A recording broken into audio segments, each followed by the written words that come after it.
¿Cómo es la condición del español en Guinea hoy en día?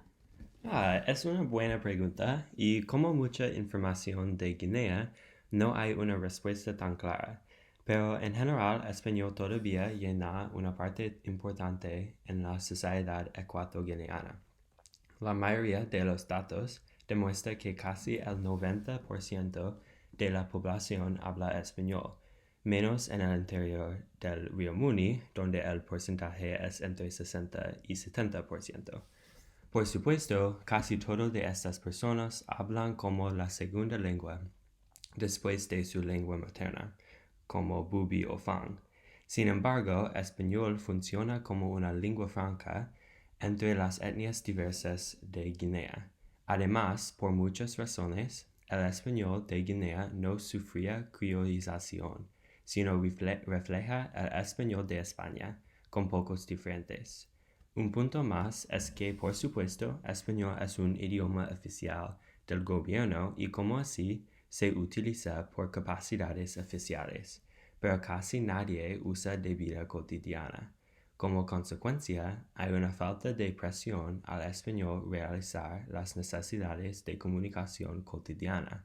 Por eso, en muchas veces, los ecuatoguineanos no tienen los vocabularios necesarios usar español por emociones, vida de hogar, etc., porque nunca se usa en estos contextos, y a la vez las personas solamente usan español en sus profesiones.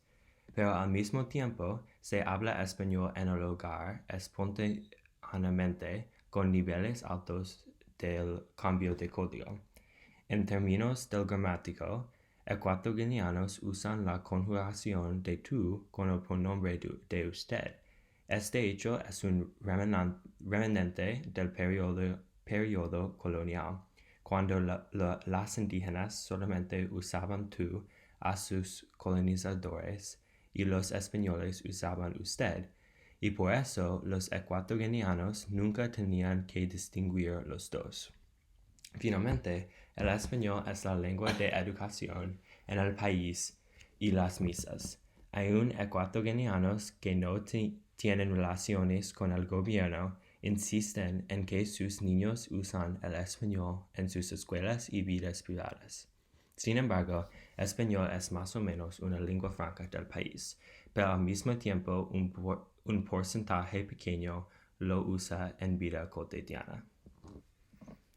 ¿Hay una razón por la que español todavía es una parte importante de Guinea? Pues hay muchas posibilidades. La primera, y quizás lo más importante y saliente, es la creación de una cierta identidad ecuatoguineana en la comunidad internacional. Cada vez que un ecuatoguineana representa a sí mismo y presenta su identidad, su lengua dirigida es el español.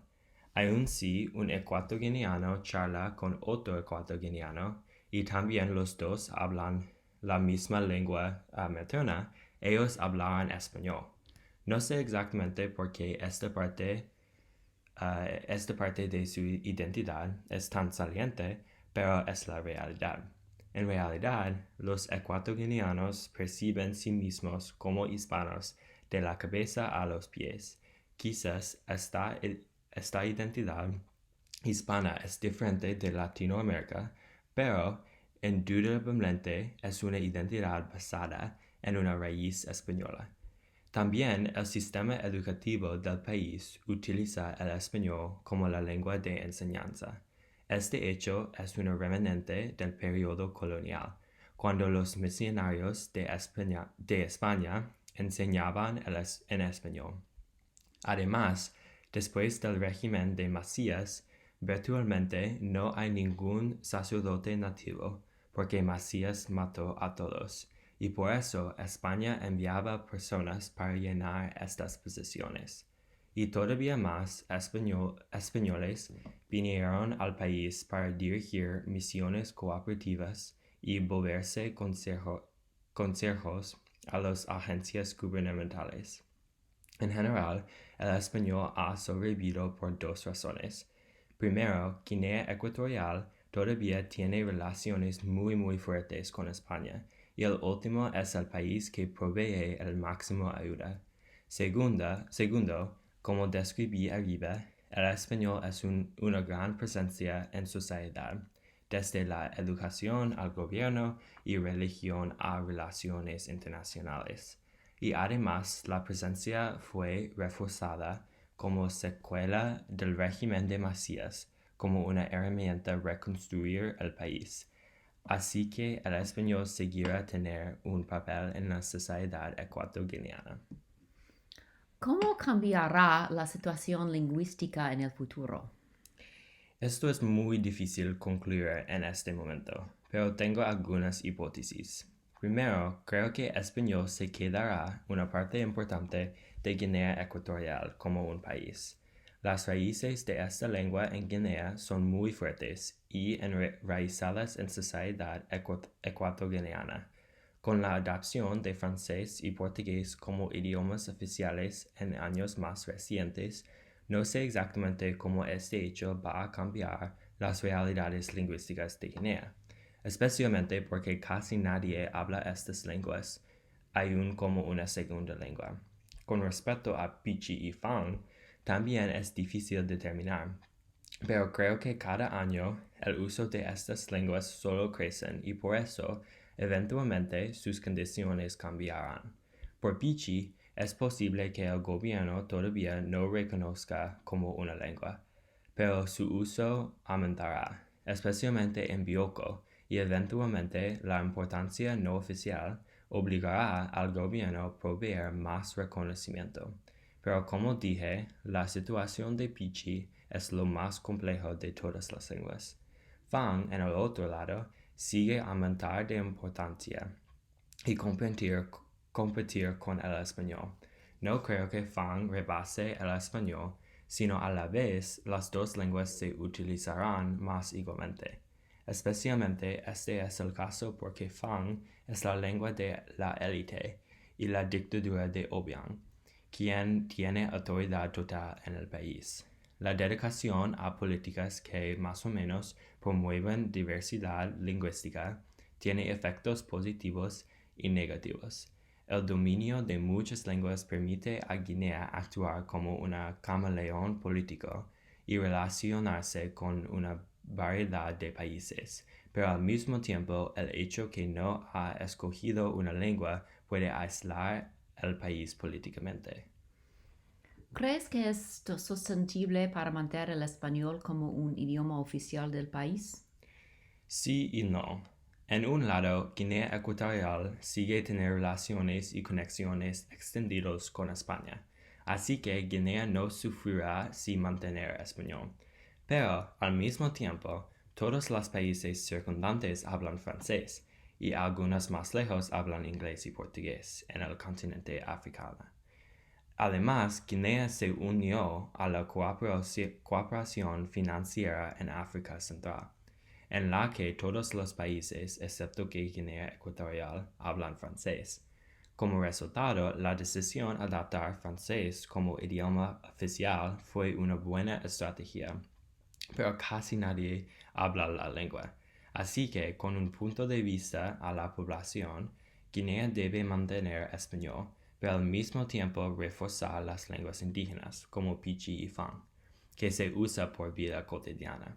Lo digo porque la base del sistema educativo de todo el país es en el español, y a menos que el gobierno decida cambiar el sistema entero y también crear una ortografía por otra lengua como Pichi o más propenso por el Fang, para que Fang reemplace el español en la educación de ecuatorianos seguirá dirigida por el español. Además de esto, como yo dije arriba, la lengua española es también la base de la identidad ecuatoriana y por eso tiene sentido mantener español en el país en sí. ¿Crees que la situación lingüística tiene cualquier papel en el régimen y dictadura de Obiang? Creo que sí. Principalmente, Obiang puede explotar a las divisiones lingüísticas para que él consolide poder. Él puede sostener que las divisiones son demasiado grandes y por eso el país tiene que seguir a él.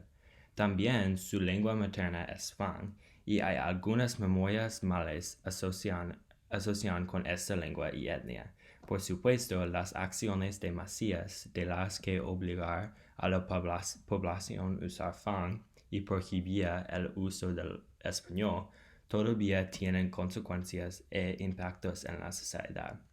También Obiang puede consolidar su poder por represión constante de Pichi y garantizar la lengua nunca se vuelve un idioma oficial. Por eso, las personas que prefieren Pichi o solamente lo usan seguirán vivir en pobreza extrema y no tendrán acceso a muchos servicios, porque los utilizan español y Fang.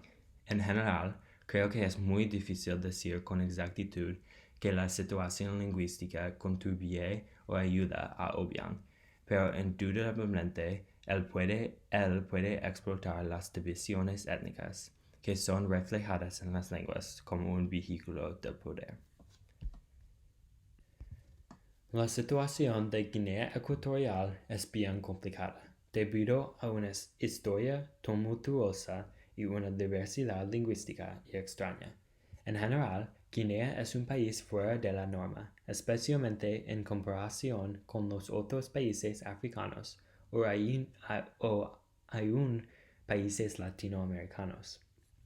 Aunque Guinea tiene relaciones muy fuertes con España, nadie estudia esta situación única en las escuelas españolas. Este país demuestra una situación muy diferente e interesante que refleja la fuerza del español y los lazos culturales con España durante varias épocas. También refleja una población que ha sido unificada sin la lengua metropolitana como en otros países africanos y postcoloniales. Además, es increíble que los ecuatoguineanos hayan creado que parece que sea una identidad en común, a pesar de que la existencia de muchas lenguas indígenas. Es imperativo que la España incluya la enseñanza de Guinea Ecuatorial, pero según algunos historiadores, España quiere borrar su presencia en África y Guinea siempre ha sido solamente una anécdota, una relación sin importancia. Por eso, este tiene que cambiar y es necesario que crear un diálogo intercultural en el que ambas culturas gozan importancia. En resumen, creo que la situación de Guinea Ecuatorial merece más atención y estudios del mundo. Es un caso sociolingüístico muy diferente que representa de qué ocurre cuando la lengua metropolitana no sufre criollización, pero esa lengua es todavía una parte importante de la sociedad moderna, a pesar de que otras lenguas que también importantes de vida cotidiana. Es decir, es un caso excepcional de qué ocurre después de una estrategia anormal de colonización y todo el mundo hace la vista gorda a sus políticas y asuntos domésticos. Muchísimas gracias por su atención a mi podcast. Espero que aprenda por lo menos una cosa interesante de Guinea Ecuatorial y al máximo usted quiera investigar más y descubrir el país hispano y misterioso de África. Hasta luego.